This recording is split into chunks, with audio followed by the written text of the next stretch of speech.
4,640 pounds, so lightweight, easier to manage, shorter length, extremely clean and well kept by the previous owner. This little Heritage Glen is going to be a fantastic couples camper for someone. Whether you are just getting started in camping or you are swapping out from the old family bunkhouse, this is a solid, fantastic option for you right here. As is usually the case with an RV with one slide, you can get through this one in its entirety with the slide closed. You can see that the sofa and the big peninsula countertop there don't really pinch one another. I also like to point out the fact that they properly stored their stools in transit. This is fresh off the customer's truck as they're trading this in, so I had a really good chance to get a good look at it. So, I mean, you can get to the refrigerator, all the storage, the bathroom quickly and easily, whether you're in transit or, you know, getting packed up or even getting unpacked after a long trip without having to play with the slide whatsoever. The slide just makes this much better. Floor plan wise, I already know this is a good camper because this is basically a pretty much spot on match for something like the 22 RBS Cougar or the 23 RB Passport that we would carry here at Haylet RV. It's a great open design couples camper, and you know, not made for like having a bunch of kids and people over with regularity, which is why we have the open design bed, although there is a privacy curtain you can pull across there. This is made for, you know, couples camping, and this thing has just a truckload of storage that you're going to see as we go through, with the ability to sleep a couple guests, which is nice. Now, you might notice how all the, well, first of all, I want to point out the fact this is clean and this is well kept. There's all kinds of indicators that I've learned to look for over the years to see if this has been a well-kept camper, if somebody beat this up, and this has been extremely well-kept. I mean, the folks that brought it in, I could tell that they had themselves put together, their truck was nice, they just kept their stuff nice. They just needed a larger floor plan with more space. Now, all of our windows here are going to open for ventilation to get some excellent, excellent cross breeze.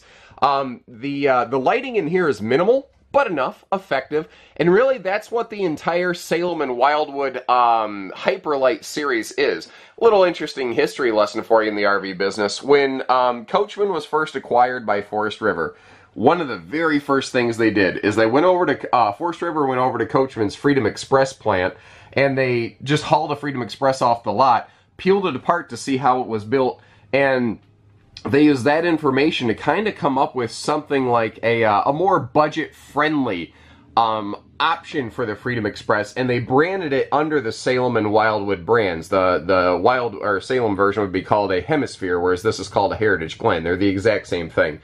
So there's going to be some similarities here, but this is purpose-built to be a very pretty and very intelligently appointed, more base-level lightweight. You know, they do a lot of really important things, but they don't go over the top to make it a too expensive version of it. Like, case in point, they use basic countertops here, but there's nothing wrong with basic countertops. This countertop is not going to stop you from camping, so they don't go overboard on a fancier version of the countertop. But everything in this looks pretty. Everything's well executed. One of the things I do like, if you notice down below the bed, it actually has drawers on the sides of the bed so that you don't have to necessarily wrestle with flipping that bed up. All the original bedding is here. That is one thing that they put in these to give it some nice eye candy. They definitely spent some money on pillows. But you might notice that your hanging wardrobe closets in the back here, how those are radiused on the bottom corner so that you don't roll over at night and get a sharp jab in the shoulder. I do like the individual, you know, you could say his and hers drawers on both sides and those side stands. If we look back there, you can see there are power outlets all the way up by the headboard, which is perfect for CPAP users. Now, one of the questions that throws a lot of people are going to ask is, okay, so it's got a sofa, where do I eat? Well, that's where this comes in. That extra large countertop is really serving two purposes here. One, it's extra functional prep space, and they've done an excellent job of that. This one definitely gives you a lot of room to spread stuff out. But that's where these little bar stools come in, because this could be your nice little dining area most of the time. And usually in a small camper like this, people aren't, you know, trying to throw out a big smorgasbord. You might make yourself a couple sandwiches or set out the things you need for dinner, you know. And this is enough space for couples camping. And remember, that is what this coach is in its first place, is a couples camper. Now, your TV here swings out. You know, they didn't go with like a 40-inch TV or something like that, like a Cougar might. But it's enough. It's enough for this little camper right here. And you see how the door, or the TV, swings out, and it actually functions as something of a door for this cabinet right there, which is kind of an interesting space-efficient design. You know, they put the little sort of etched glass up in the overhead cabinets just to kind of give it a little bit of depth and shape and character. And again, there is a privacy curtain here. The previous owners just took it down because that was not their interest whatsoever. So again, couples camper, but we do have some space to accommodate guests.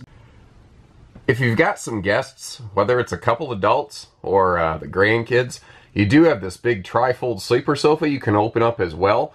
And kind of like when the slide is closed, you can still slide past that sofa if need be. So you're never really like trapped in bed waiting for them to wake up, which is just kind of a nice convenience thing when it's, you know, your camper in the first place. Now from there, if we shift our focus to the kitchen, starting with the little breakfast bar area I mentioned before, you start to see what I was talking about when I say this has tons of storage. So first of all, I forgot to kick on the little under-counter LED accent light. You can see how that's kind of shining down there now, which also makes the perfect little nighttime light. If you need to get up to get to the bathroom at night, you can kick that on and not necessarily blind everybody else in the camper who's trying to sleep. But this huge countertop, they give you big doors to be able to access everything, because otherwise this would be a little problematic down here. So they make sure that not an ounce of space has gone to waste. Very well executed in that regard. And you'll see that that kind of continues around the opposite side of the peninsula here. Now, it looks like the previous owners went through and added some of their own shelving, but dang it if they didn't do a nice job. And I like how they put the little lips and edges on that to keep things from falling down, because this used to be just wide open cabinetry. Remember, this is designed to be pretty, but not necessarily the fanciest, most expensive trailer you're going to find in the marketplace. And that's fine. You know, there's nothing wrong with that. If you add in a couple shelves like the previous owners did here, well, you're good to go. And I love what they did under the sink here. They left space for a wastebasket, but by throwing that extra shelf in there, there's so much more room for your soaps and all that nonsense you put down there. You've got 3 full extension plywood box drawers, and I love it whenever a manufacturer segments one of the drawers like this so that you have dedicated utensil space. Although, you know, adding a utensil organizer in here isn't necessarily hard. They also extend the overhead cabinetry down, and while that might shorten the little kitchen window right there a little bit, there's 2 things I've never had somebody trade in a camper for. I've never, ever, ever had somebody... Oop, ran into the wall behind me.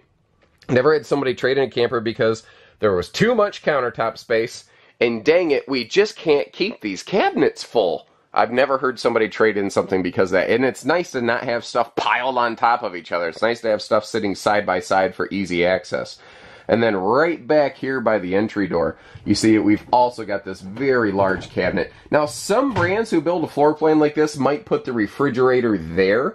One of the other things they did here that's a little more basic, speaking of the fridge, it's a common 6 cubic foot fridge freezer, but there's nothing wrong with that. It's sufficient for a little couples camper like this. But by not putting the fridge right there, they were able to extend the bathroom over a little bit while still giving us plenty of storage. If you don't think that's enough storage, I'm going to have to respectfully disagree with you. But that allowed them a nice extra chunk of floor space here in the bathroom. So when you are sitting on the toilet, you've got extra, shoulder room, extra leg room. It is very comfortable in that regard. And you can see that even when you get out of the shower, there's plenty of room here to, be able to get dressed. Now, these are simple sinks, they're not the big stainless or stone cast or anything, because again, it is a pretty but simple camper. And that's what I like about this, though. This is one that's not going to break the bank, but it is one that you're going to feel good about owning. Like when you pull in, it's going to look good behind you. You're going to feel good in the camper. Things like having the upgraded fan here so that you can get a little bit better airflow through the camper. And this isn't like an extra tall camper or anything, but the skylight in the shower is just enough for a guy like me. And that big radius shower gives me the elbow room that a guy like me wants and needs when I am, ready to soap up for the night. Ugh, that's a terrible thought. Bad phrasing, I guess. And really, just like the inside, I've got nothing bad to say about the outside. You know, I'm not trying to fluff this up. I'm not trying to church this up. There's nothing wrong with this camper. This has been impeccably well kept. The previous owners certainly knew what they were doing. I like that, you know, big, wide open, clean pass-through there. I mean, even the pass-through, it's clean. The skin is clean. The only blemish on this is just a couple bugs on the nose from when they towed it here. You know, it's got a maximum length power awning that is easy tilt with LED lighting below, power tongue jack, so, you know, quick campsite setup is push button simple on this, which is nice. You'll see that as we swing around to the bathroom in the back, they did add a max air vent cover to the roof in the back as well. Remember your slide side windows open for airflow. That's an area, you know, that's really a good example of they did everything that mattered here and they just did nothing that didn't matter. That's the best way I think I can describe this. The wide stance stability axles are almost overkill considering the shorter length of this camper. If you've got a tow package SUV with the appropriate load capacities, the short length of this and those wide stance axles, they are going to make this thing tow exceptionally well. It looks like these folks came to us from Ohio. We got to pull their license plate off. I jumped out here so quickly we hadn't even accomplished that yet. But we bring people in from long distances all the time. And kind of like you see this Redwood over here getting checked into our service department. Even if you don't buy here, we don't turn you away. We're not one of those places. You know, I don't just say that stuff in videos. You just got a nice little glimpse at that right there. Overall, guys, I am really happy with what I see here. Outside TV hookups right above those tires.